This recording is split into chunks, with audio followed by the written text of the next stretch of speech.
Head into the summer with a morale-boosting victory behind you. Celtic in particular took the chance to introduce a few very fresh faces, and to the crowd's delight also reintroduced an old favourite, as Rob McLean describes. It's 7 months since he broke his leg in France. If you've been counting the days, and most Celtic fans have, it's 213. Henrik Larsson's back on the bench for the first team on the last day of the season. But Larsson's reappearance is not the most remarkable thing about the Celtic squad selection. 7 of the starting 11 are under 20, 6 are starting for the first time, and there are 3 other youngsters on the bench. Gould, Berkovic, Lambert and Mjällby do their best to raise the average age. Here's how they'll line up. There are 2 16-year-olds, John Kennedy and Mark Fotheringham, 3 18-year-olds, Jim Goodwin, Simon Lynch and Ryan McCann. Ryan McColligan is 19, so is Mark Burchill. Dundee United's team is ancient in comparison, even with 2 teenagers on board. Injury, suspension and penalty points have taken Paul Sturrock's decisions for him. There are 2 changes from last weekend. They line up with 19-year-old Hugh Davidson on the right side of midfield, and Maurice Malpas, who's nearly twice Davidson's age, is back in the centre of defence. Striker Jim Hamilton starts in left midfield. And continuing the age theme, here's Stephen McConalogue, who's 18. Manager Sturrock, who needs some cheering up, reckons this could be a top player of the near future. The referee, and he can't even remember being 21, is Kenny Clark.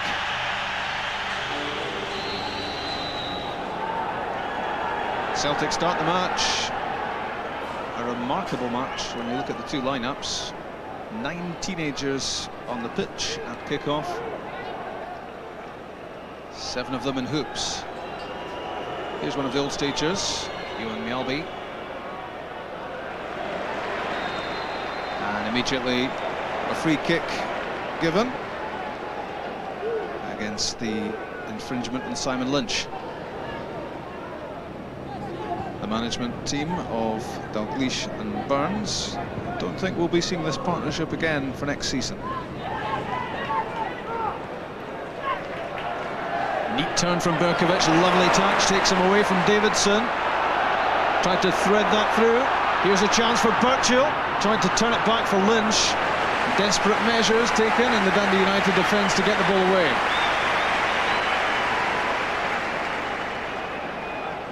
Very impressive build-up here, featuring first Berkovic and then Burchill, trying to set up his young strike partner.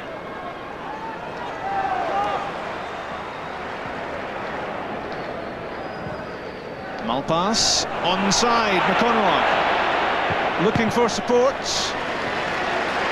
and in the end he felt his only option was to fire a shot from a very tight angle. Acknowledges the quality of the pass which picked him out, but he was really looking for a late run into the box for the cutback.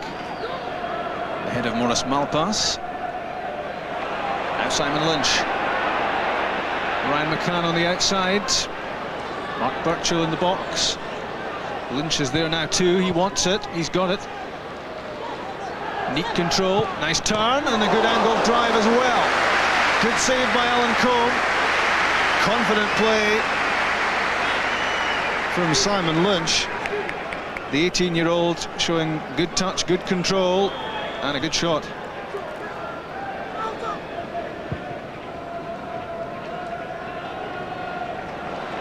Burchill against Malpas. A searing burst of pace from Mark Burchill. But what a disappointing ending for him. He lost the ball under his feet at the crucial moment.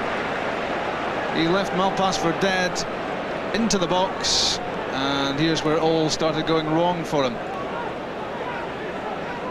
This was a great chance for Burchill to open the scoring. Colligan to McCann.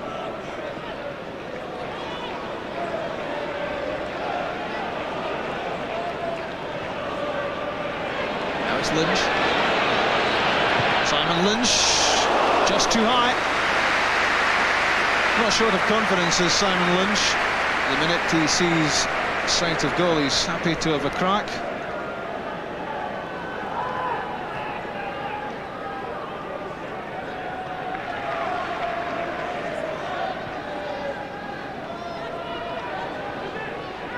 Lynch Fotheringham, it's Burchill on the left foot.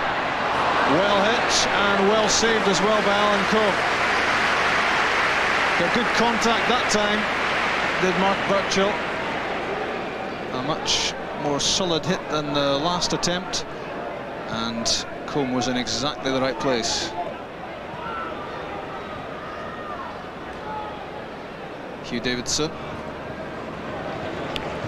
loses out to McColligan. Back in from David Hanna, and Alex Matthew is onside. You don't get too many better chances than that. Good save by Gould, but surely should have been beaten here by Alex Matthew.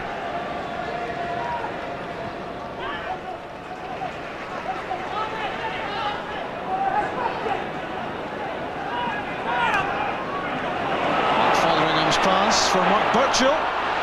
Beyond Malpass, away from Alan Combe, and he's won a penalty kick with just a couple of minutes left in the first half. Booking for Combe, and now a penalty kick to face up to as well. Never much doubt who's going to win this race between Burchill and Malpass. There didn't appear to be an awful lot of contact with Alan Combe, but down went Burchill, and Kenny Clark was already pointing to the penalty spot. It's Eyal Perkovic to take the kick.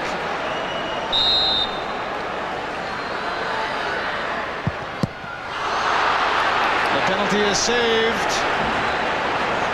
Perkovic blows a great chance to give Celtic an interval lead.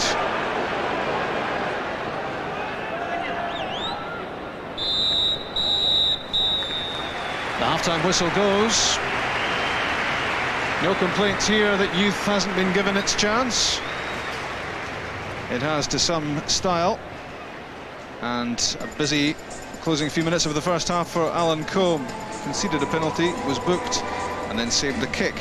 And that keeps the scoreline at half-time at Celtic Park as the sun comes out. Celtic 0, Dundee United 0.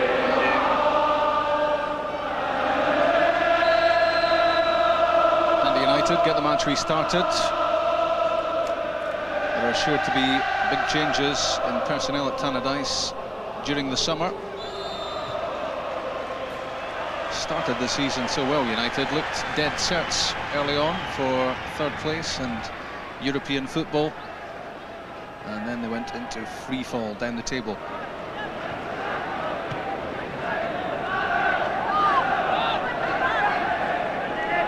Good play from Lynch, away from Hanna and from Davidson.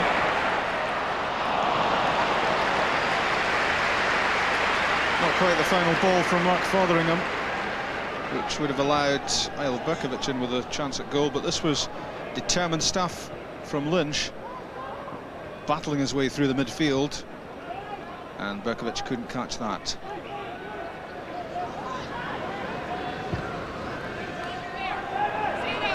Kennedy's pass. There was a fair bit of sharp tugging going on between Lynch and McQuillan. Celtic get the nod. In from Perkovic to Mjallby, laid back for Lynch. His first Celtic start and his first Celtic goal. He's been impressive right from the start, possibly the pick of the youngsters. And there's something quite appropriate, and it's Simon Lynch who grabs the glory with the opening goal. Laid back by Mjallby, this was clever play. One touch to get the ball under control for Lynch, and that was always heading for the corner, and Alan Combe was always beaten. The rest was down to Simon Lynch, his first Celtic goal at the age of 18.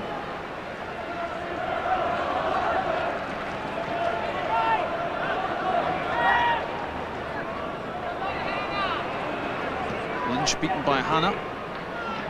And Matthew.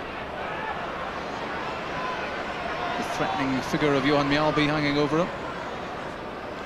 Good turn from Matthew. And a good effort from McConaughey. Had a flash at it at the near post, didn't really catch it. It wasn't too far away. This was good play from Matthew, did well to get the cross in.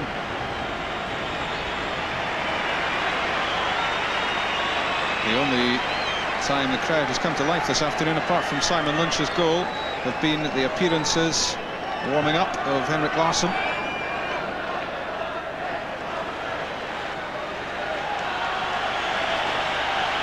Played through by Malpass. The big cheer going around the ground is because Henrik Larsson may well be about to enter the fray. And Ryan McCann. Mark Burchill got the final touch, as most inside Celtic Park had their eyes on Henrik Larsson, who looks set to be introduced to the action. But while all that was going on, Ryan McCann was foiled in his attempts at scoring his first Celtic goal. It took a touch off the hand of Alan Combe, and it wasn't going in, and it needed the final touch from Mark Burchill, his 12th goal of the season. Now here's the sight Celtic supporters have been waiting for some considerable time. Eyal Berkovic makes way, and it's the return, an emotional return surely for Henrik Larsson. 7 months ago to the day he broke his leg in Lyon. He's missed 32 matches, having scored 12 goals in 12 games right at the start of the season. Now he's back, and will he be ready for Euro 2000? That's his hope.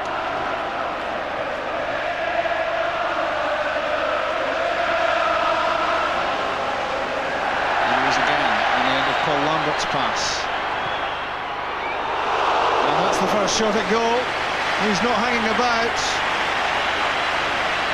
And this had Combe clambering his way along the goal line, just a couple of feet wide.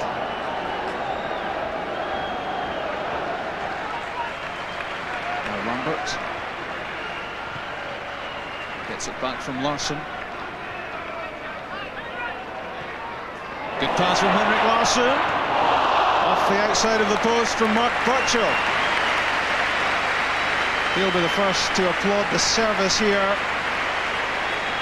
Deft touch with the outside of the right foot from Henrik Larsson, and it almost set up goal number 3 for Celtic.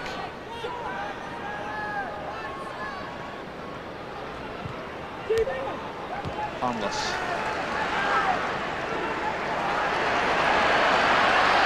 This could be dangerous, allowing yards of space to Henrik Larsson.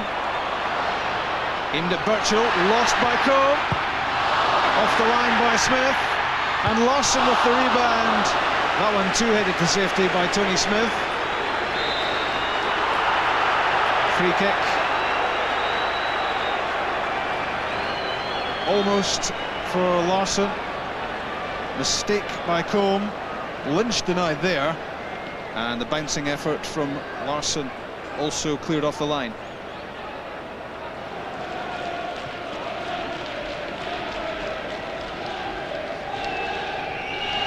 Henrik Larsson.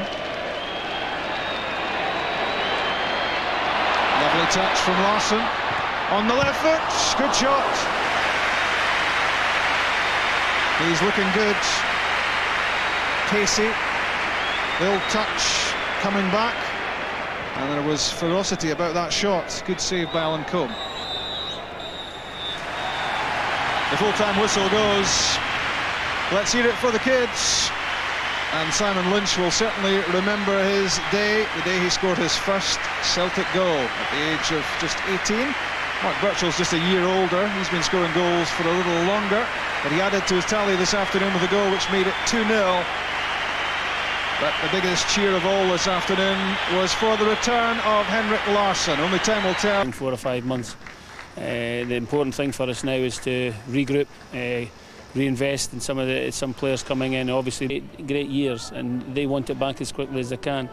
I'm trying to do a very solid job from the bottom upwards, And I know every fan wants me to do the top first to go down the way. It cannot be done. And you know, it took me 2.5 years before I really put a semblance to a squad at St Johnstone, and I expect the same to happen here.